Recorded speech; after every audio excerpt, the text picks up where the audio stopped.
Welcome all of you. आप सभी का स्वागत है आपके इस YouTube channel A D Singh physics पर। तो हमने न्यूक्लियर को स्टार्ट किया था, सेकंड यूनिट हमने ऑलमोस्ट कंप्लीट कर चुके हैं। आज हम यूनिट थर्ड को स्टार्ट करने वाले हैं। थर्ड यूनिट में हम क्या क्या पढ़ेंगे इनकी डिटेल्स बनाई है मैंने यहाँ पर। पहले आपको बता रहा हूँ कि क्या क्या हम इन यूनिट के अंदर पढ़ने वाले हैं और ये यूनिट किस टॉपिक पर डिपेंडेड है। देखिए, फर्स्ट यूनिट के अंदर हमने न्यूक्लियस के बारे में पढ़ा, फिर हमने न्यूक्लियर विखंडन यानी हम न्यूक्लियस को तोड़ा। आज हमारे पास जो है नाभिकीय संलयन। संलयन का मतलब होता है जुड़ना, यानी न्यूक्लियस का क्या करेंगे, हम जोड़ेंगे। दो या दो से अधिक न्यूक्लियस जुड़ते हैं तो संलयन की रिएक्शन होती है। रिएक्शन को हम क्या करेंगे, डिस्कस करेंगे। सेकंड की बात करें, सेकंड आता है प्रोडक्शन ऑफ स्टार, यानी तारों का संलयन। तारों का संलयन, स्टार के अंदर किस तरीके की रिएक्शन होती है वह भी डिस्कस करेंगे। फिर हमारे पास दो तीन चक्कर आते हैं, साइकिल्स आते हैं, जैसे proton proton cycle, carbon proton cycle, okay, और कार्बन साइकिल। तो तीनों साइकिल्स जो हैं हमने क्या करने हैं, डिस्कस करेंगे, ओके। फिर हमारे पास इंपॉर्टेंट इसी यूनिट का पार्ट है डिटेक्टर। संसूचक क्या है, डिटेक्टर क्या है, इनकी वर्किंग क्या है, डिटेक्टर क्या चीज़ है, ये सारी डिटेल पढ़ेंगे। पहले हम बेसिक पढ़ेंगे डिटेक्टर के बारे में, फिर हमारे पास जो 3 या 4 डिटेक्टर हैं जो आपके एग्जाम या सिलेबस के अंदर हैं हम उनको कंप्लीट करेंगे, ओके। तो जीएम काउंटर है, प्रिपोर्शनल काउंटर है, क्लाउड चैम्बर है, और एक दो जो हमारे पास डिटेक्टर हो रहे हैं हम उनको भी कंप्लीट करेंगे, ओके। तो आज हम पढ़ें न्यूक्लियर फ्यूजन, न्यूक्लियर संलयन, नाभिकीय संलयन क्या है, इनकी रिएक्शन किस तरीके से है, रिएक्शन को आज प्रूफ करेंगे, ओके। अब न्यूक्लियर फिक्शन देखिए, फ्यूजन जो है, नाभिकीय संलयन क्या है, पहले इसकी डेफिनेशन देखेंगे। क्या देखेंगे, डेफिनेशन। अब कह रहे दो या दो से अधिक, बड़े ध्यान से सुनिएगा आप, दो या दो से अधिक नाभिक मिलकर, यानी न्यूक्लियस मिलकर। अब देखिए, दो या दो से अधिक जो न्यूक्लियस मिलेंगे, या कहने का मतलब कि दो या दो से अधिक नाभिक मिलकर एक भारी नाभिक का निर्माण करते हैं। एक भारी नाभिक का निर्माण करते हैं, क्या कहलाते हैं, नाभिकीय संलयन कहलाते हैं। ये और ये क्रिया क्या कहलाती है, नाभिकीय संलयन, न्यूक्लियर फ्यूजन कहलाती है। Two and more nucleus are made heavy nucleus. 2 and 2 and more nucleus are made heavy nucleus can be called nuclear fusion। ऐसे नाभिक क्या कहलाते हैं, नाभिकीय संलयन कहलाते हैं। अब मेन बात कि नाभिकीय संलयन तो बना लिया, एक नाभिक तो बना लिया। अब यहाँ पर जो ऊर्जा की बात करें, एनर्जी की बात करें, अब देखिए नाभिक वैसे भी हाई एनर्जी का होता है। मान लेता हूँ मैंने 2 नाभिक लिए, 2 नाभिक को जोड़ा। अब 2 नाभिक लिए, पहले की मान लेता हूँ मेरे पास एक 5 किलो का बट्टा है, एक 5 किलो का दूसरा बट्टा है। बट्टा समझते हो, कोई आप 5 किलो का वेट ले लो। अब देखिए, अब जब जोड़ेंगे तो क्या होगा, 10 kg। अब कह रहा है 2 and 2 मोर, यानी एक और हो जाएगा। तो कहने का मतलब 15 किलो आइडिया मान लूँ, 15 प्लस। तो ऐसे छोटे छोटे टुकड़े मिलते जाएंगे, इसका वेट बढ़ता जाएगा। उसी तरीके से यदि 2 या 2 से अधिक न्यूक्लियस मिलेंगे तो उनकी एनर्जी भी क्या हो जाएगी, धीरे धीरे बढ़ती जाएगी, ओके। अब यहां पर इंपॉर्टेंट बात है, वो कह रहे हैं कि जो इससे प्राप्त नाभिक जो है, जो इससे प्राप्त नाभिक है, नाभिकीय संलयन से जो प्राप्त नाभिक है उसकी जो ऊर्जा है वो संलयन से पहले, यानी फ्यूजन होने से पहले वाले न्यूक्लियर से ज़्यादा होगी, ओके। तो ये बात आपने इसके अंदर लिखनी है। फर्स्ट डेफिनेशन थी, डेफिनेशन के बाद फर्स्ट बात, सेकंड बात। अब देखिए, नाभिकीय फ्यूजन, जो न्यूक्लियर फ्यूजन है, नाभिकीय संलयन है, यह पैटर्न इजी नहीं है, यह पैटर्न मुश्किल है। कहने का मतलब नाभिकीय संलयन जो है, नाभिकीय संलयन की क्रिया जो है वो डिफिकल्ट है, अत्यंत जटिल है। यानी किसी नाभिक को जोड़ना, नाभिक का संलयन करना बेहद डिफिकल्ट है, बेहद मुश्किल है, ओके। मुश्किल क्यों है, अब देखिए, मान लीजिए 2 या 2 से अधिक नाभिक लेंगे तो उनको जोड़ेंगे, उनके बीच में कोई ना कोई रिएक्शन होगी, कोई ना कोई ऐसी ऊर्जा निकलेगी जो ऊर्जा क्या होगी, अत्यधिक ज़्यादा होगी, अत्यधिक तीव्र होगी। और इसी कारण क्या नाभिक का जो संलयन क्रिया है वो मुश्किल है। अब मुश्किल क्यों है, इसका रीज़न सुनिए आप। अब देखिए, दो नाभिकों के मध्य प्रतिकर्षण बल कार्य करता है। कौन सा बल कार्य करता है? प्रतिकर्षण बल कार्य करता है। अब ये प्रतिकर्षण बल जो है वो नाभिक की जो दूरियों पर डिपेंडेड है। दो नाभिक की किस पर डिपेंड है? दूरियों पर डिपेंडेड है।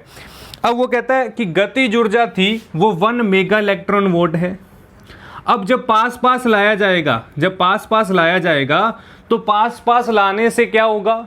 इनके बीच में प्रतिकर्षण होगा। अब प्रतिकर्षण होने से इनके बीच में जो एनर्जी ज़्यादा होगी और ज़्यादा होने से ये बनाना बेहद डिफिकल्ट होगा। ओके, विखंडन भी विनाशकारी है, संलयन भी विनाशकारी है। तो कहने का मतलब जो नाभिक जो है, हम ये कहते हैं ना परमाणु बम छोड़ दिया गया इस कंट्री ने, इस देश ने इस परमाणु बम की सहायता ली, तो परमाणु बम बेहद खतरनाक है। हिरोशिमा नागासाकी पर परमाणु बम डाला गया था, आज भी वहाँ के लोगों की स्थिति दयनीय है। वहाँ पर जो लोग जिनका नया बर्थ होता है तो वहाँ पर अपंग होते हैं। वहाँ पर उनकी जो फिजिकली सिचुएशन है वो ठीक नहीं है, क्योंकि इस परमाणु बम का प्रभाव अभी तक वहाँ चल रहा है। बहुत साल हो गए, बहुत वर्ष बीत गए, परंतु अभी भी वहाँ पर इसका प्रभाव है। तो ये कहने का मतलब हम उन बातों को छोड़कर कि जो न्यूक्लियर फ्यूशन है, न्यूक्लियर संलयन है या नाभिकीय विखंडन कह लीजिए, ये दोनों ही अत्यंत खतरनाक हैं। मतलब इनको बनाना भी मुश्किल है, इनको तोड़ना भी मुश्किल है। ओके, तो हम ना तो बनाएंगे ना तोड़ेंगे, हमें क्या लेना? हमें तो ये पता होना चाहिए कि नाभिकीय विखंडन किस तरीके से होता है, कौन सी ऊर्जा मुक्त होती है। तो हम एक रिएक्शन से समझेंगे, इस पार्ट्स को एक रिएक्शन बनाएंगे। अब यहाँ पर एक नाभिकीय रिएक्शन अभिक्रिया होती है जिसे नाभिकीय रिएक्शन कहते हैं। क्या कहते हैं? न्यूक्लियर रिएक्शन कहा जाता है। ओके, तो हम एक इक्वेशन बना रहे हैं जिसके जरिए हम क्या करेंगे, इसको और डिटेल में समझेंगे कि कौन कौन सी ऊर्जा मुक्त। हाँ भाई देखिए, अब इसके अंदर एक रिएक्शन लिए मैंने। अब ये एग्जाम्पल है न्यूक्लियर नाभिकीय संलयन का, किस तरीके से रिएक्शन हमारे पास है, और लास्ट के अंदर हम कैलकुलेट करेंगे कि इनकी एनर्जी कितनी थी। तो मेरे पास भारी हाइड्रोजन व ड्यूट्रियम। ओके, तो ये किस तरीके से वर्क करेगा? अब देखिए, मेरे पास न्यूक्लियर फिक्शन की रिएक्शन बनानी है। सर्वप्रथम 1H2 प्लस 1H2 ये दोनों रिएक्ट करेंगे। 1H2 और 1H2 दोनों रिएक्ट करने से क्या बनेगा? यहाँ पर 1H3 प्लस 1H1, 1H3 और 1H1 प्लस यहाँ पर जो मुक्त होने वाली ऊर्जा है 4.0 मेगा इलेक्ट्रॉन वोल्ट। समीकरण नंबर फर्स्ट। क्या किया यहाँ पर हमारे पास भारी हाइड्रोजन जो है वो क्या हो गया, दोनों जोड़ दिए मैंने, यहाँ फर्स्ट यहाँ सेकंड, यानी इन दोनों को जोड़कर क्या बना मेरे पास? ट्राइट्रियम। सॉरी, यहाँ पर ट्राइट्रियम नहीं बना, ट्राइटियम, या आप इसको ट्राइटियम कह दें, ट्राइटियम।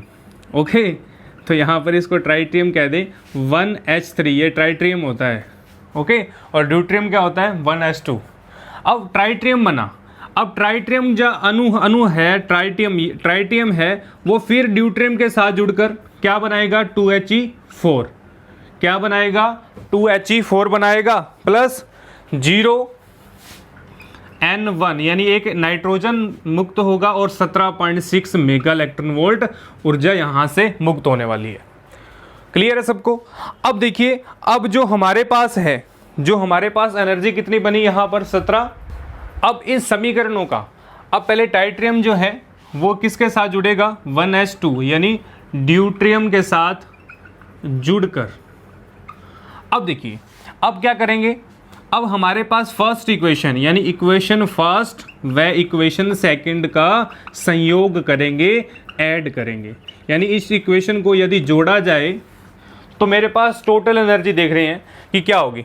अब इस इक्वेशन को मैं जोड़ रहा हूँ, जोड़ने का तरीका समझिएगा आप, किस तरीके से जोड़ना आपने। यहाँ देखिए, सबसे इंपॉर्टेंट बात, 1H2 कितने हैं? 2 हैं। कितने हैं? 2।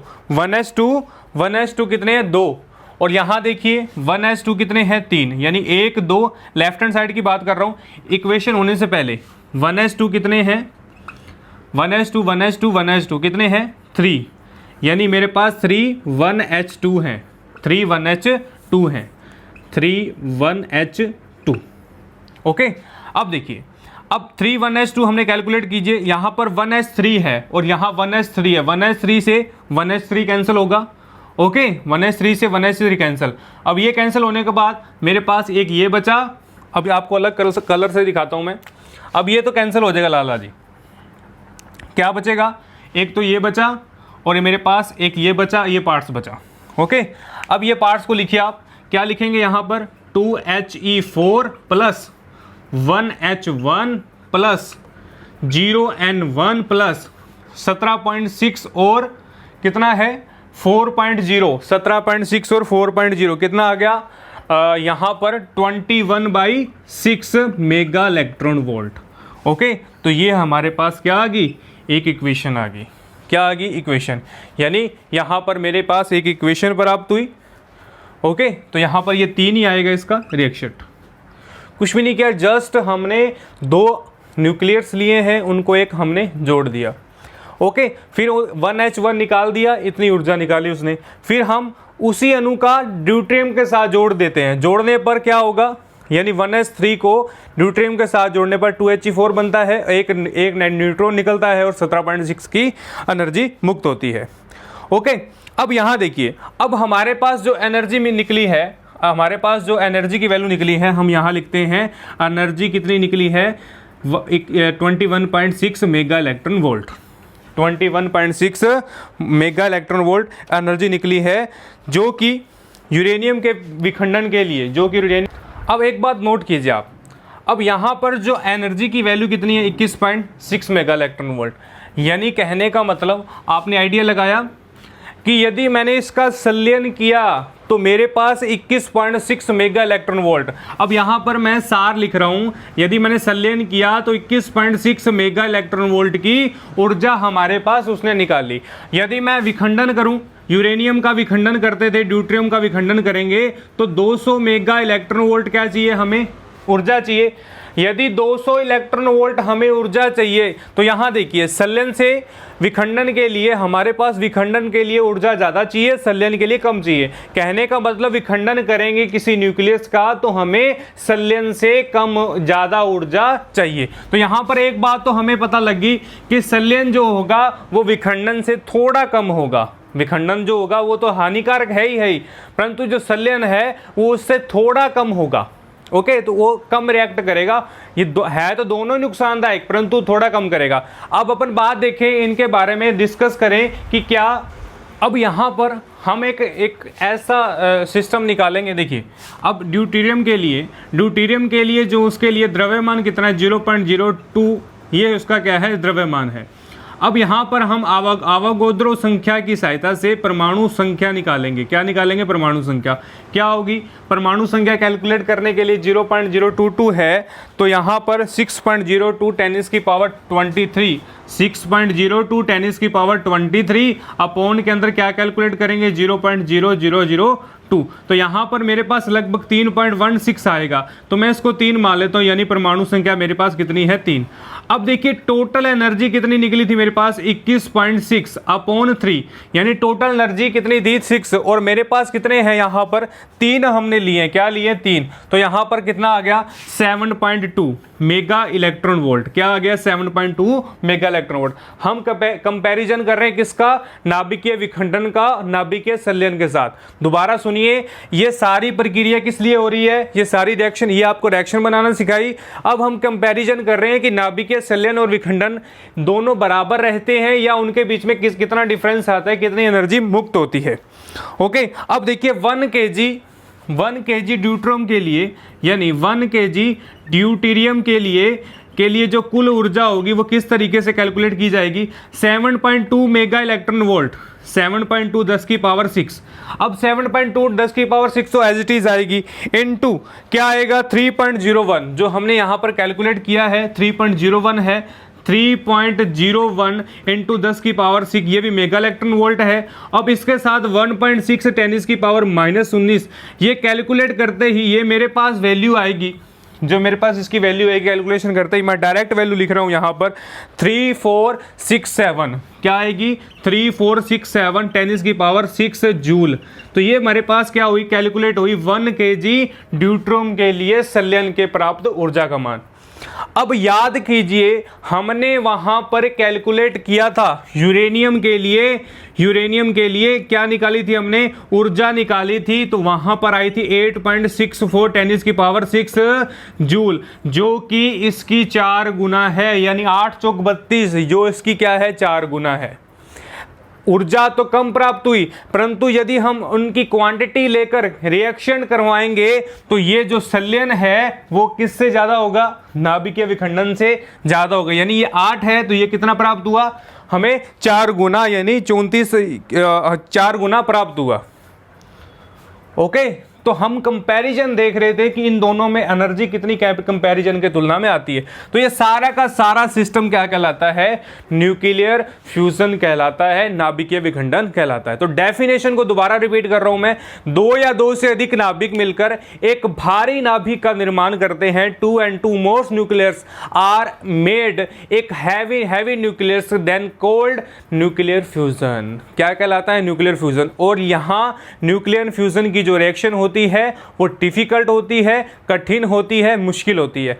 परंतु जब छोटे नाभिक, यदि छोटे नाभिकों का, छोटे न्यूक्लियस का संलयन करवाया जाता है, वो भारी नाभिकों की तुलना में क्या होती हैं, कम होती हैं। जब अब देखिए ये छोटे छोटे नाभिक हैं, ये बिल्कुल छोटा इनका द्रव्यमान है जिनका, अब यदि यहां पर भारी होता तो बहुत ज्यादा हैवी हमारे पास आता, परंतु छोटे का ही इतनी डेफिनेशन आ रही, 4 गुना ज्यादा आ रही है।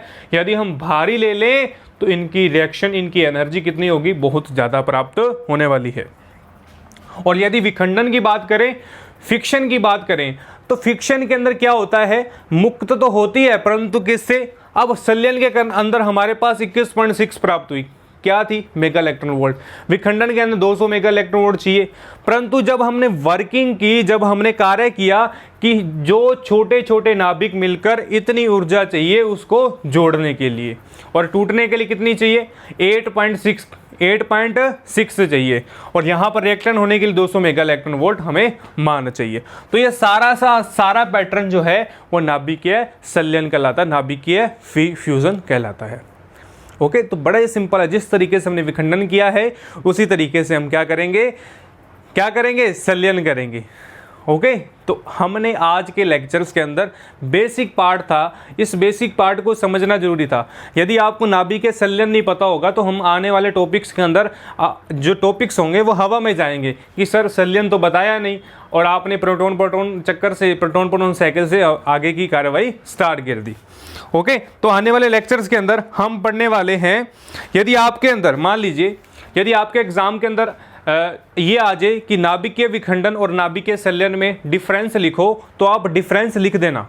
कैसे लिखोगे, डिफरेंस यही लिखना है कि उसकी एनर्जी इतनी चाहिए, और पहले डेफिनेशन लिख देंगे, पहले लाइन के अंदर एनर्जी लिख देंगे और उसकी प्रक्रिया लिख देंगे, और आप 1-2 एग्जाम्पल भी दे सकते हैं उसके लिए।